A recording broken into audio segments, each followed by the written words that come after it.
اعوذ باللہ من الشیطان الرجیم بسم اللہ الرحمن الرحیم والذین یتوفون منکم ویذرون ازواجا یتربصن بانفسہن اربعۃ اشہر وعشرا فإذا بلغن أجلهن فلا جناح عليكم فيما فعلن في أنفسهن بالمعروف واللہ بما تعملون خبیر۔ اللہ پاک اس آیت میں بیان فرماتے ہیں کہ اور تم میں سے جن کی وفات ہو جائے اور وہ وفات پانے والے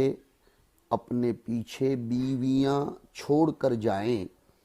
تو وہ بیویاں اپنے آپ کو 4 مہینے اور 10 دن تک عدت میں روکے رکھیں۔ پھر جب وہ عورتیں اپنی عدت کی مدت کو پوری کر چکیں تو وہ اپنے بارے میں جو وہ شرعی قانون کے مطابق کرنا چاہیں، یعنی عدت کے بعد اگر دوسری شادی کرنا چاہیں تو اس میں تم پر کوئی گناہ نہیں ہے، اور جو عمل بھی تم کرتے ہو اللہ تعالیٰ کو اس کی پوری خبر ہے۔ اس آیت کریمہ میں حق تعالی شانہ اور ایک سماجی برائی کی طرف اشارہ کر کے اس کو ختم کرنا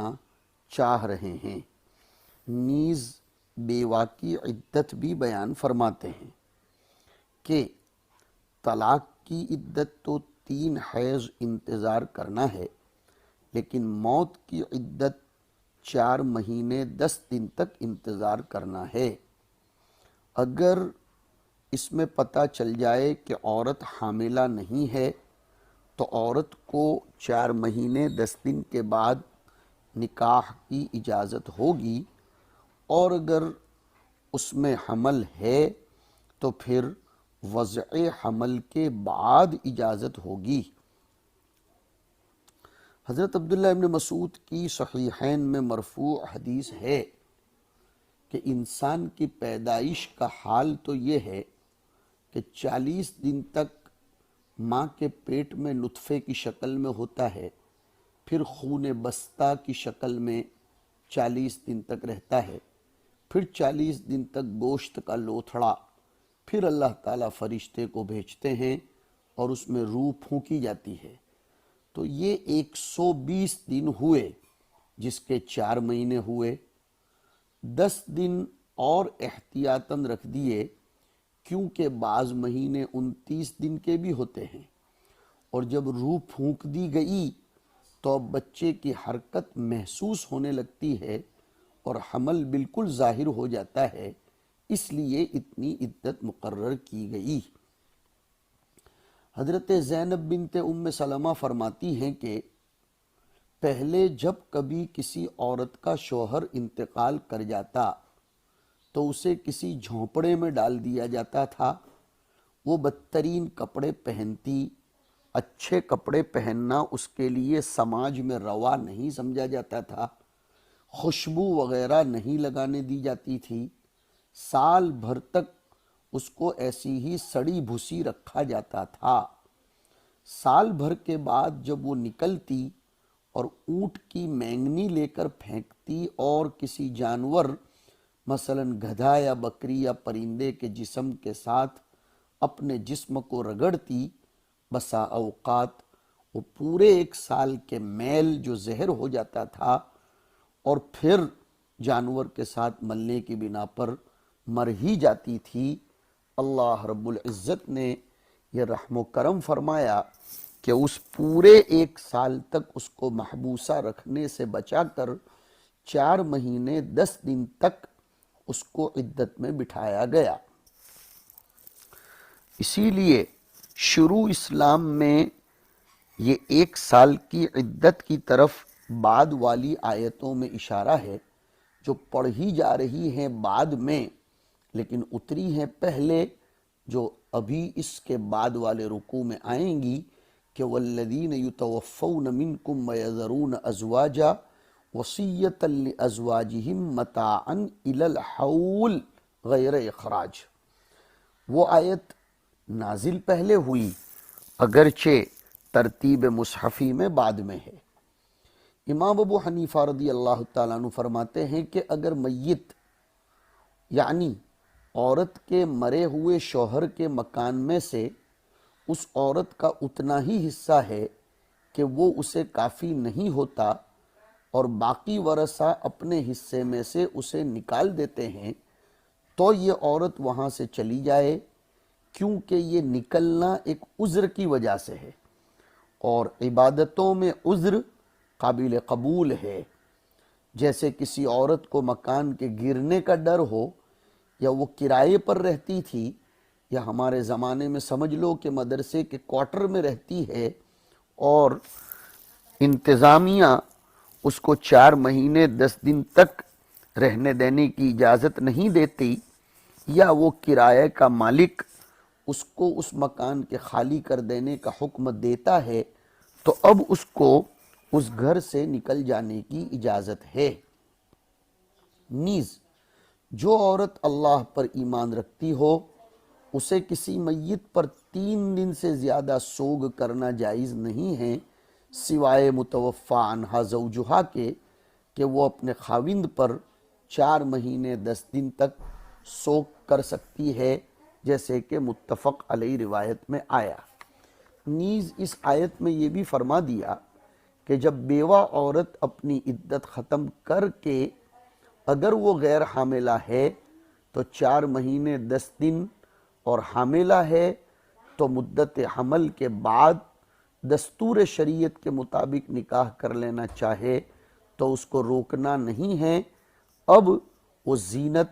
خوشبو، سب کچھ استعمال کر سکتی ہے۔ لہذا اس آیت کریمہ میں بیوہ عورتوں کے نکاح کی در پردہ تشکیل، ترغیب دلائی جا رہی ہے، اور واقعتاً سماج و معاشرے کے لیے یہ ایک بہت بڑا رحم و کرم ہے، اس لیے کہ بیوہ عورت سماج کے سر پر بوجھ بن کر رہے یا خود اپنے لیے وہ پریشانی کا باعث بنے اور لوگوں کی دست نگر بن کر پھرتی رہے، اس سے بہتر ہے کہ اسے دوسرا نکاح کر لینے دیا جائے، اس میں اس کو روک ٹوک نہ کی جائے۔ دیکھیے صفحہ نمبر 36 پر ہمارے نسخے میں سبق چل رہا ہے، اور اوپر سے 6 سطر ہے، والذین یتوفون ان یموتون منکم ویذرون ان یترکون ازواجا یتربصن ای لیتربصن۔ اشارہ کر دیا کہ جملہ خبریہ انشاء کے معنی میں ہے یتربصن بانفسہن بعدہم، یعنی ان شوہروں کے مر جانے کے بعد یتربصن عن النکاح، دوسرا نکاح نہ کریں، رکی رہیں، انتظار کریں، کب تک؟ 4 اشہر و 10 من اللیالی، راتوں کا اعتبار ہوگا، اور اسلامی مہینوں میں رات کا اعتبار ہوتا ہے۔ اشارہ اس طرف بھی مصنف کرنا چاہتے ہیں کہ عدت میں اسلامی چاند کا اور مہینوں کا اعتبار ہوگا۔ اب مصنف ایک بحث چھیڑتے ہیں کہ متوفی عنہا زوجہا کی عدت علی الاطلاق 4 مہینے 10 دن نہیں ہے، بلکہ وَهَذَا فِي غَيْرِ الْحَوَامِلِ، اگر وہ حاملہ نہ ہو تب، اما الحوامل، اگر متوفی عنہا زوجہا حاملہ ہے، فعدتہن ان یضعن حملہن بآیت الطلاق، یعنی بآیت سورۃ الطلاق، چونکہ سورہ طلاق میں یہی فرمایا کہ وَأُولَاتُ الْأَحْمَالِ أَجَلُهُنَّ أَن يَضَعْنَ حَمْلَهُنَّ، اور اولات الاحمال میں مطلقہ، متوفی عنہا زوجہا، یہ سب آ گئی۔ صاحب ہدایہ نے بھی اس کو چھیڑا ہے، تو جو آیت سورہ طلاق میں ہے وہ گویا ناسخ یا مستثنی یا مخصص بنے گی اس آیت کریمہ کے لیے، اور یہ تعبدی امر ہے، شریعت نے ہمیں اس کا حکم دے دیا ہے، اس کی علتوں اور حکمتوں میں زیادہ جانے کی ضرورت نہیں ہے۔ اسی لیے اس عدت کا حکم زوجۃ الصغیر اور صغیرہ کو بھی دیا گیا۔ یہ جو علت آئی ہے کہ حرکت حمل کا وجود 4 مہینے کے بعد ہوتا ہے، اس کا اتنا زیادہ اعتبار نہیں ہوگا، اس لیے کہ یہ علت تو باندی، صغیرہ اور زوجۃ الصغیر میں پائی نہیں جاتی، اس لیے عدت کے امور کو تعبدی مان کر چلے جانے میں ہی بہتری اور عافیت ہے۔ اس بات کو خوب اچھے طریقے سے یاد رکھا جائے، امور تعبدیہ کی علت و حکم تلاش کرنے اور اس میں الجھنے کی ضرورت نہیں ہے۔ تو فرماتے ہیں کہ اما الحوامل فعدتهن ان يضعن حملهن بآیت الطلاق والامۃ علی النصف من ذلك بالسنہ، اور باندی یہ 2 مہینے 5 دن کی عدت گزارے گی، یہ کہا گیا۔ اور بعض لوگوں نے کہا کہ باندی کی عدت 2 حیض ہوگی۔ فَإِذَا بَلَغْنَ أَجَلَهُنَّ، یہاں بھی بلوغ اجل اپنے حقیقی معنی پر محمول ہے، ای انقضت مدت تربصہن، ان کے انتظار کی مدت جب ختم ہو جائے، فلا جناح علیکم ایھا الاولیاء فیما فعلن فی انفسہن، تو اے ذمہ دارو، اگر یہ متوفی عنہا زوجہا اپنے باب میں اگر تزین کرے اور پیغام دینے والوں کے لیے اپنے آپ کو تیار کرے تو تمہیں روکنے کا اختیار نہیں ہے۔ فیما فعلن فی انفسہن، ما فعلن میں اس ماں کا بیان ہے من التزین والتعرض للخطاب، لیکن یہ سب اگر بالمعروفی شرعن کرتی ہو تو، اگر چپکے چپکے یا غیر کفو میں اگر اس طریقے کا معاملہ لڑاتی ہے اور اس طریقے کا معاملہ کرتی ہے تو تمہیں پھر امر بالمعروف اور نہی عن المنکر کے ناطے اس کو روکنے کا اختیار ہے۔ واللہ بما تعملون خبیر، ای عالم بباطنہ کظاہرہ، اللہ باطن کو اور ظاہر کو دونوں کو اچھے طریقے سے اور یکساں طور پر جانتے ہیں۔ آگے فرمایا وَلَا جُنَاحَ عَلَيْكُمْ فِيمَا عَرَّضْتُمْ بِهِ مِنْ خِطْبَةِ النِّسَاءِ أَوْ أَكْنَنْتُمْ فِي أَنفُسِكُمْ عَلِمَ اللَّهُ أَنَّكُمْ سَتَذْكُرُونَهُنَّ وَلَكِنْ لَا تُوَاعِدُوهُنَّ سِرًّا إِلَّا أَن تَقُولُوا قَوْلًا مَّعْرُوفًا وَلَا تَعْزِمُوا عُقْدَةَ النِّكَاحِ حَتَّى يَبْلُغَ الْكِتَابُ أَجَلَهُ وَاعْلَمُوا أَنَّ اللَّهَ يَعْلَمُ مَا فِي أَنفُسِكُمْ فَاحْذَرُوهُ وَاعْلَمُوا أَنَّ اللَّهَ غَفُورٌ حَلِيمٌ۔ اللہ پاک اس آیت میں فرماتے ہیں کہ اور عدت جاری ہو تب اشارے اشارے میں تمہارا مطلقہ یا متوفی عنہا زوجہا عورتوں کو، مطلقہ بشرطے کہ وہ رجعیہ نہ ہوں، تو شادی کا پیغام اگر دینا چاہو اشارتاً اشارتاً تو اس کے دینے میں یا تمہارا شادی کا ارادہ اپنے دل میں چھپا کر رکھنے میں تم مردوں پر کوئی گناہ نہیں ہے۔ اللہ تعالیٰ کو یہ بات معلوم ہے کہ تم ان عورتوں سے نکاح کا تذکرہ کرو گے، اور دوسرا ترجمہ یہ ہے کہ تم ان سے نکاح کا خیال اور ارادہ کرو گے، لیکن تم چھپ کر ان عورتوں سے کوئی وعدہ مت کرنا، الا یہ کہ مناسب طریقے سے کوئی بات کہہ دو۔ دوسرا ترجمہ کہ ہاں شریعت کے قانون کے مطابق جتنی بات کہہ سکتے ہو اتنی کہہ دو، یعنی اس کو آپ کے متعلق نکاح کی چاہت کا اشارہ مل جائے اتنی بات کہہ دو، اس کی اجازت ہے۔ اور جب تک کہ مقررہ عدت اپنی مدت کو نہ پہنچ جائے وہاں تک تم نکاح کا عقد پکا کرنے کا ارادہ بھی مت کرو، اور تم جان لو کہ جو بات تمہارے دلوں میں ہے اللہ اس کو جانتے ہیں، سو تم اس اللہ کی نافرمانی سے ڈرتے رہو اور جان لو کہ یقیناً اللہ تعالیٰ بہت معاف کرنے والے اور بہت زیادہ تحمل اور برداشت کرنے والے ہیں۔ اس آیت کریمہ میں مزید ایک خصوصی یعنی خاص پیغام ہے، جس میں فرمایا جا رہا ہے کہ عورت خاوند کے نکاح سے جدا ہوئی تو جب تک وہ عدت میں ہے تب تک تو کسی دوسرے مرد کو جائز نہیں کہ اس سے نکاح کر لے یا اس سے صاف وعدہ لے لے یا دے دے یا صاف ستھرا نکاح کا پیغام بھیجے۔ ہاں، اگر دل میں نیت رکھے کہ اس کی عدت پوری ہونے کے بعد میں اس سے نکاح کروں گا، یا اشارے اشارے میں اپنے مطلب کو اس تک پہنچا دے تاکہ کوئی دوسرا اس سے پہلے پیام نہ دے، مثلا عورت کو یہ پیغام پہنچ جائے کہ تجھ کو تو ہر کوئی عزیز رکھنے کو تیار ہے، یا میرا ارادہ کہیں نکاح کرنے کا چل رہا ہے، اس طریقے کا، یا تمہارے جیسی عورتیں جس کو مل جائیں وہ بڑا خوش نصیب ہوگا، اللہ نے تم کو زبردست حسن و جمال سیرت و کردار سے نوازا ہے، اس طریقے سے تعریضاً کوئی پیغام پہنچا دے تو کوئی گناہ نہیں ہے۔ ہاں، صاف صاف پیغام دینا ہرگز جائز نہیں ہے۔ قاضی ثناء اللہ پانی پتی رحمۃ اللہ علیہ نے لکھا ہے کہ سکینہ بنت حنظلہ، ان کے شوہر انتقال کر گئے تھے، ان کی عدت کے اندر ابو جعفر محمد ابن علی الباقر ان کے پاس آئے اور فرمایا کہ اے بنت حنظلہ، میں وہ ہوں کہ حضور سے میری رشتہ داری ہے، میرے دادا علی رضی اللہ تعالی عنہ کے توسط سے، اور وہ بہت قدیم الاسلام تھے جیسے تم جانتی ہو۔ اس پر سکینہ بولی کہ کیا میری عدت ہی میں تم مجھ سے نکاح کا پیغام دیتے ہو، حالانکہ اس کا تم سے بھی مواخذہ ہوگا؟ تو انہوں نے فرمایا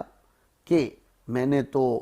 اپنے حضرت سے قرابت داری ہونے کو تمہارے سامنے ظاہر کیا، اور حضور صلی اللہ علیہ وسلم بھی سلمہ کے پاس اپنے نکاح کا پیغام دینے کے لیے ان کے شوہر ابو سلمہ کی عدت میں تشریف لے گئے تھے، اور اللہ کے یہاں اپنا عالی مرتبہ ہونا ان کے سامنے ذکر کیا تھا، اور اس وقت آپ اپنے ہاتھ میں ایک بڑا بوریا لیے ہوئے تھے، اس کے بوجھ کی وجہ سے اس کے نشان آپ کے ہاتھ پر پڑ گئے تھے، اور اشارتاً یہ پیغام دے دیا تھا۔ اس کو کہتے ہیں تعریض۔ فرمایا اللہ تمہارے اندر کی نیتوں کو بھی جانتا ہے، تو ناجائز ارادوں سے بچتے رہو، ناجائز ارادہ ہو گیا ہو تو اس سے توبہ کر لو، اللہ بخشنے والا ہے، اور گنہگار پر عذاب نہ ہوا تو پھر اس کے مکر سے مطمئن ہونے کی ضرورت نہیں ہے، وہ حلیم ہے، اس لیے سزا دینے میں جلدی نہیں کرتا۔ اسی لیے اس کو یوں سمجھو کہ حدیث شریف میں آیا کہ جو چراگاہ کے ارد گرد گھومتا ہے، تعجب نہیں کہ وہ کسی وقت چراگاہ کے اندر گھس بھی جائے۔ ہاں، اس لیے صاف ستھرا پیغام مت دو، یقین رکھو کہ اللہ خوب جانتا ہے جو کچھ تمہارے دلوں میں ہے، عدت کے اندر نکاح کا میلان جو چھپا ہوا ہے اس کو اللہ پاک اچھے طریقے سے جانتے ہیں۔ تو تعریضاً، اشارتاً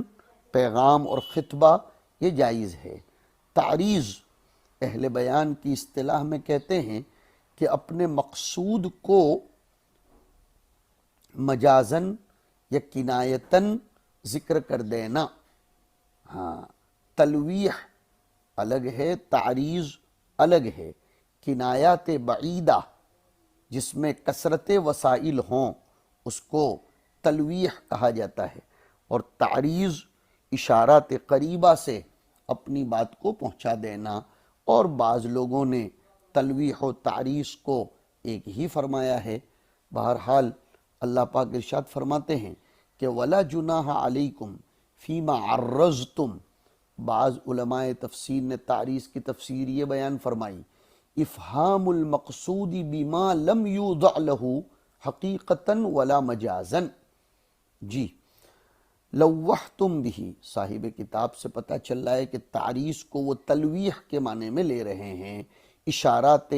بعیدہ، کنایات بعیدہ، اس کے ذریعے اپنی بات کو پیش کرنا۔ من خطبۃ النساء، کون سی نساء؟ المتوفی عنہن ازواجہن، اور فیما عرضتم بھی فی العدۃ۔ اور وہ تعریضی کلمات کیسے ہوں گے؟ مثلا کقول الانسان مثلا انک لجمیلۃ، یا یوں کہے ومن یجد مثلکی، یا یوں کہے کہ ورب راغب فیکی، تم بڑی خوبصورت ہو، تمہارے جیسی کس کو مل سکتی ہے، بہت سے لوگ